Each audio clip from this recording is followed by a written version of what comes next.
जय श्री कृष्ण। आज मैं आपको एक लड़की के अनन्य कृष्ण भक्त की कहानी सुना रही हूँ। एक लड़की थी जो कृष्ण की अनन्य भक्त थी। बचपन से ही कृष्ण भगवान का भजन करती थी, भक्ति करती थी। भक्ति करते करते बड़ी हो गई। भगवान की कृपा से उसका विवाह भी श्री धाम वृंदावन में किसी अच्छे घर में हो गया। विवाह होकर पहली बार वृंदावन गई, पर नई दुल्हन होने से कहीं न जा सकी और मायके चली गई। वह दिन भी आया जब उसका पति उसे लेने उसके मायके आया। अपने पति के साथ फिर वृंदावन गई। पहुँचते पहुँचते उसे शाम हो गई। पति वृंदावन में यमुना के किनारे रुककर कहने लगा, देखो शाम का समय है, मैं यमुना जी में स्नान करके अभी आता हूँ। तुम उस पेड़ के नीचे बैठ जाओ और सामान की देखरेख करना। मैं थोड़े ही समय में आ जाऊँगा। यही सामने ही हूँ, कुछ लगे तो मुझे आवाज़ दे देना। इतना कहकर पति चला गया और वह लड़की बैठ गई। अब एक हाथ लंबा घूंघट निकाल रखा है, क्योंकि गांव है, ससुराल है, और वही बैठ गई।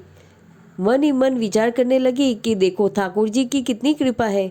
उन्हें मैंने बचपन से भजा और उनकी कृपा से मेरा विवाह भी श्री धाम वृंदावन में हो गया।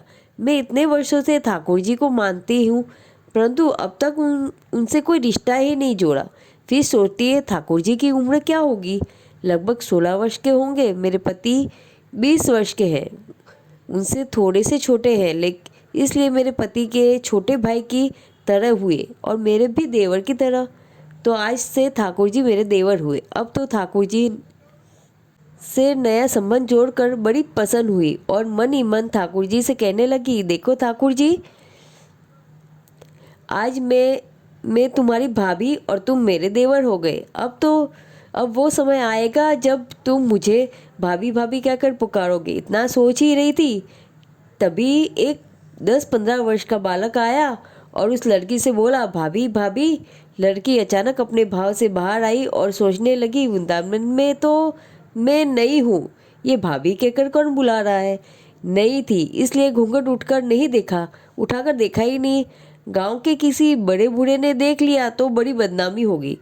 अब वह बालक बार बार कहता, पर वह उत्तर न देती।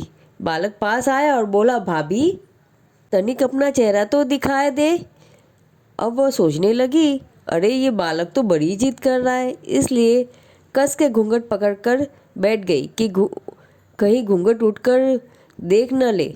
लेकिन उस बालक ने जबरदस्ती घूंघट उठाकर चेहरा देखा और भाग गया। तो थोड़ी देर में उसका पति आ गया और उसने सारी बात अपने पति से कही।